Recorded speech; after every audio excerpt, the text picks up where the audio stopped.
Nicolas Joseph Cugnot's Fardière à vapeur was an early attempt to mechanize heavy artillery transport. The dray was steam-powered, marking a significant innovation for its time. It featured large wooden wheels, designed to support and move heavy loads. A prominent copper boiler was used to generate the steam necessary for propulsion. This invention represents a pioneering step in the development of self-propelled vehicles. The Fardière, developed in 1769, utilized high-pressure steam to generate power. Vertical pistons were driven by the force of the expanding steam. The linear motion of these pistons was converted into rotational motion. A ratchet system facilitated this conversion from linear to rotational force. The rotational force generated by the ratchet system powered the front wheel. This mechanism enabled the Fardière to move, showcasing an early application of steam power for vehicular propulsion. The 1769 Fardière operated with a boiler generating significant heat. This intense heat necessitated frequent refills of water to maintain steam pressure. Continuous wood stoking was required to fuel the boiler and sustain operation. The Fardière lacked brakes, posing challenges in controlling its movement. Maneuvering was difficult due to the absence of sophisticated steering mechanisms. In 1769, an early Fardière prototype was tested outdoors.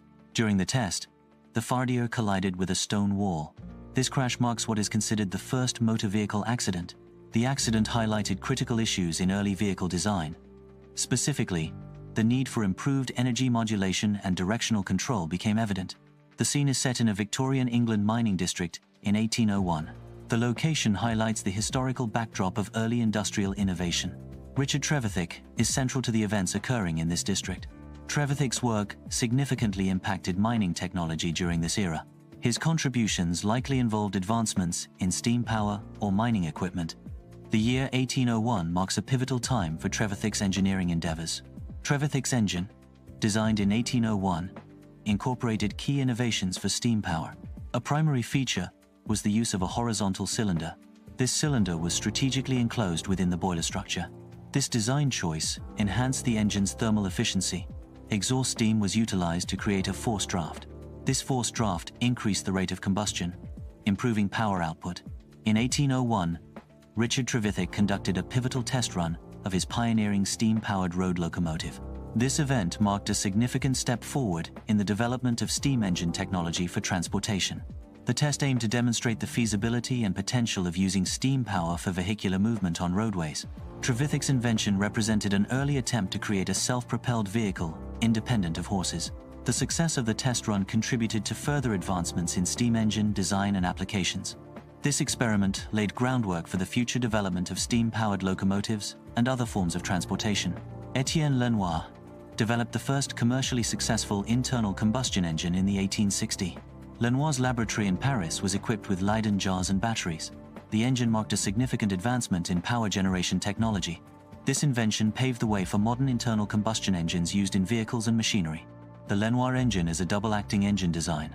It operates using a mixture of coal, gas, and air as fuel. An electric spark is used to ignite the fuel mixture, creating combustion. This engine design eliminates the need for a separate boiler. The Lenoir engine, circa 1860, represents an early attempt at internal combustion. A key characteristic of the Lenoir engine is its absence of a compression stroke. This absence leads to a low level of thermal efficiency in the engine's operation. Despite its inefficiency, the Lenoir engine demonstrated the feasibility of direct fuel combustion within the cylinder.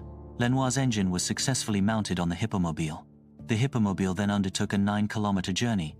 This journey served as a practical demonstration of internal combustion technology. The successful journey highlighted the feasibility of using internal combustion engines. This event marked a significant step in the development of engine-powered vehicles. The Hippomobile's journey took place in 1860. In 1876, Nicolas Otto finalized the 4-stroke engine cycle. The 4-stroke cycle consists of intake, compression, power, and exhaust. The intake stroke draws the air-fuel mixture into the cylinder. The compression stroke compresses the mixture, increasing its temperature and pressure. This cycle became the foundational operating principle for modern automobiles. The Otto cycle increases power output and thermal efficiency in internal combustion engines. A key feature of the Otto cycle is the compression of the fuel-air mixture before ignition. Compressing the mixture allows for a more powerful and efficient combustion process.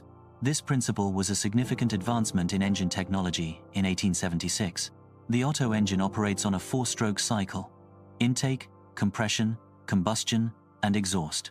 The compression stroke involves compressing the air-fuel mixture within the cylinder. This compression increases the temperature and pressure of the mixture. A higher compression ratio leads to a more powerful explosion during combustion. The more violent explosion results in a greater expansion force exerted on the piston. In 1876, Wilhelm Maybach conceived the idea of miniaturizing Otto's engine. Maybach aimed to adapt the engine for personal mobility applications. His vision required advancements in fluid dynamics. Maybach also focused on metallurgy to achieve the desired engine size and performance. In 1886, Karl Benz developed the Benz patent motor wagon. The vehicle was constructed within Benz's Mannheim workshop. Benz manually pushed the motor wagon out of his workshop. This event marked the debut of the first automobile designed from the ground up. The Benz patent motor wagon represents a pivotal moment in automotive history. Karl Benz integrated the engine, chassis, and drive system into a unified design. This approach differed from earlier methods of simply adding engines to existing carriages. Benz's integrated design enhanced the vehicle's overall performance and stability. This innovation marked a significant step forward in automotive engineering. The Benz motorwagen was powered by an internal combustion engine. The engine was a horizontal, single-cylinder, 4-stroke design. This engine produced a power output of 0.75 horsepower. This level of power was revolutionary for its time. It enabled the vehicle to move independently. The 1886 Benz utilized a surface carburetor to prepare the air-fuel mixture. This carburetor design vaporized lygroin, a light petroleum solvent, for combustion. The lygroin vapor was then mixed with air to create a combustible mixture. Ignition was achieved using a trembler coil system. The trembler coil generated a high-voltage spark to ignite the air-fuel mixture. This ignition system was crucial for initiating the combustion process within the engine. The Benz motor wagon featured a leather belt drive system. This belt drive was a key component in transmitting power from the engine. The vehicle also incorporated a sophisticated differential mechanism. This differential demonstrated Benz's early understanding of vehicle handling dynamics. In 1886, Karl Benz faced significant challenges in promoting his newly invented automobile. Public skepticism was a major obstacle to the widespread acceptance of the automobile. Benz also encountered numerous mechanical setbacks during the early stages of automobile development. These combined factors made it difficult for Benz to gain traction and recognition for his invention. In 1888, Bertha Benz embarked on a significant journey using the motor wagon. This 106-kilometer trip was undertaken without her husband's prior knowledge. The journey served as a practical demonstration of the motor wagon's reliability. Bertha's initiative was crucial, improving the vehicle's capability for long-distance travel. Her adventure significantly contributed to the early success and acceptance of the automobile. In 1888, practical repairs often required ingenuity due to limited resources. Bertha demonstrates resourcefulness in addressing mechanical issues. A hat pin is utilized to clear a blocked fuel line, restoring fuel flow. This illustrates the use of everyday objects for specialized tasks. A garter is employed to insulate a wire, preventing electrical shorts. These examples highlight the adaptability required for repairs in that era. In 1888, Bertha Benz innovated a solution to improve braking systems. She conceived the idea of adding linings to brake blocks for enhanced performance. Bertha implemented her concept by using strips of leather. She engaged a cobbler to nail these leather strips onto the brake blocks. This pioneering approach effectively created the first brake linings. This invention significantly improved the safety and effectiveness of early automobile braking systems. Bertha Benz's successful long-distance drive in 1888 significantly impacted the perception of the automobile. Her return demonstrated the automobile's potential as a practical and reliable mode of transportation. This achievement convinced Karl Benz of the automobile's viability and future prospects. The public's perception shifted, recognizing the automobile as more than just a novelty. The automobile began to be seen as a tool for personal freedom and expanded mobility. Bertha's journey played a crucial role in establishing the automobile's place in society. Gottlieb Daimler and Wilhelm Maybach pioneered the development of a high-speed engine. This engine was designed for universal application across various types of vehicles. The intended applications included land, water, and air transport. The vision was to create a versatile power source, surpassing the limitations of stationary industrial engines. The grandfather clock engine featured a vertical cylinder design. This engine achieved higher RPMs, revolutions per minute, compared to its contemporaries. The increased RPMs were facilitated by the use of hot tube ignition. Hot tube ignition was a key innovation in engine technology at the time. This design allowed for greater power output from the engine. Importantly, the increased power was achieved without a significant increase in engine weight. The Stahlradwagen, developed in 1889, marked a departure from traditional carriage designs. It featured a wire wheel chassis, an innovative design element for its time. The vehicle was powered by a V-twin engine, enhancing power density. The V-twin configuration provided smoother torque delivery compared to other engine types. Wilhelm Maybach designed a float-feed carburetor. This design maintained a constant fuel level. The fuel level remained consistent regardless of the engine's angle. Road vibrations did not affect the fuel level either.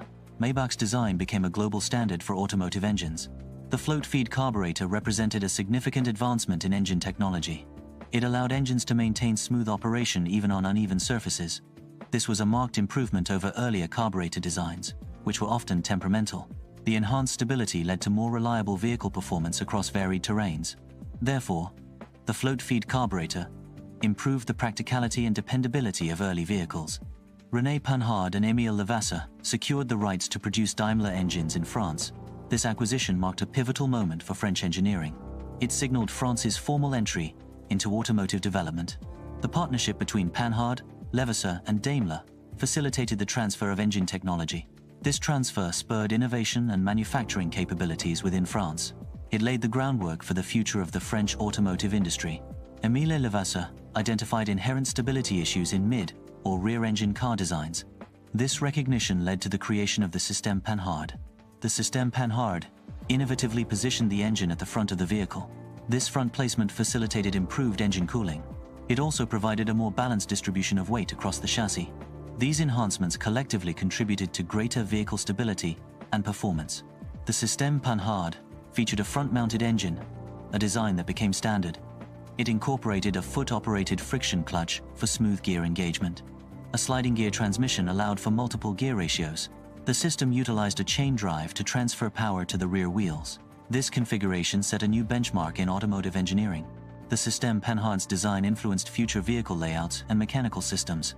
Émile Levasseur introduced the gearbox mechanism. The gearbox encased gears in a protective housing.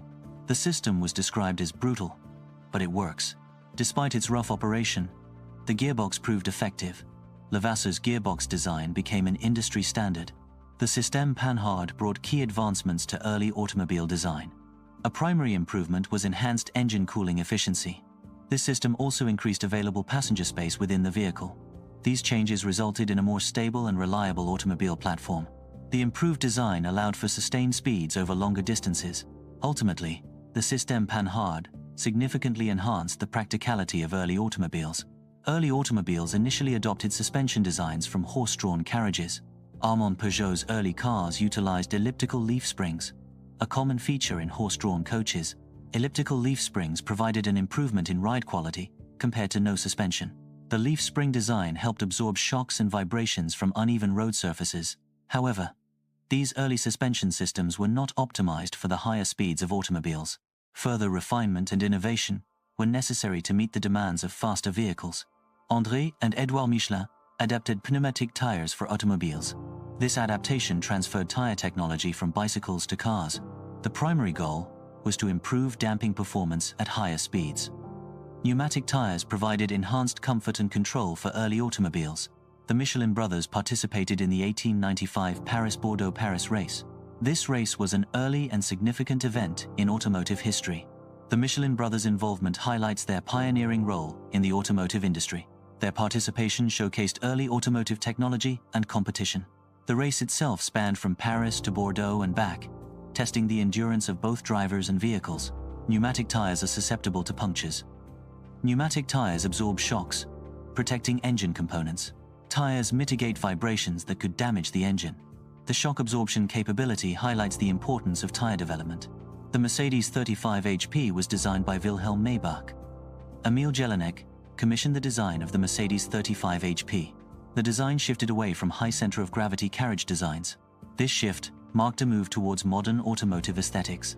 The Mercedes 35 HP incorporated a pressed steel frame in its chassis construction. This design choice resulted in a lower overall profile for the car. The pressed steel frame significantly enhanced the structural rigidity of the vehicle. Increased rigidity contributed to improved handling characteristics. The design also improved the car's stability, particularly at higher speeds. These chassis improvements were crucial for the vehicle's overall performance and safety. The honeycomb radiator design was pioneered by Maybach. This design significantly expanded the engine's cooling surface area. The increased surface area improved heat dissipation efficiency. This innovation enabled the use of larger, more powerful engines. Engines equipped with honeycomb radiators could operate continuously without overheating issues. The Mercedes 35 HP's victory marked a turning point in automotive history. It signaled the decline of motorized carriages as the dominant form of transportation. The Mercedes 35 HP ushered in the era of the high-performance automobile. Its success during Racing Week in Nice highlighted its superior engineering. The car's design served as a foundational blueprint for future automotive development. It established key performance and design standards that would influence generations of cars. The Extreme Mechanics channel provides an in-depth look at the automotive world, focusing on mechanical innovation within the automotive industry. It highlights the engineers who have driven automotive technology forward, aiming to deliver detailed explanations of car mechanics.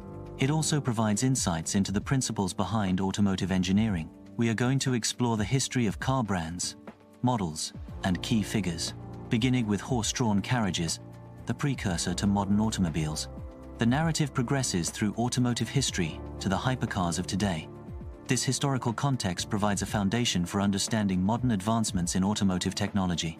Follow along the Extreme Mechanics channel. Join and subscribe. Do not lose all the future channel's content.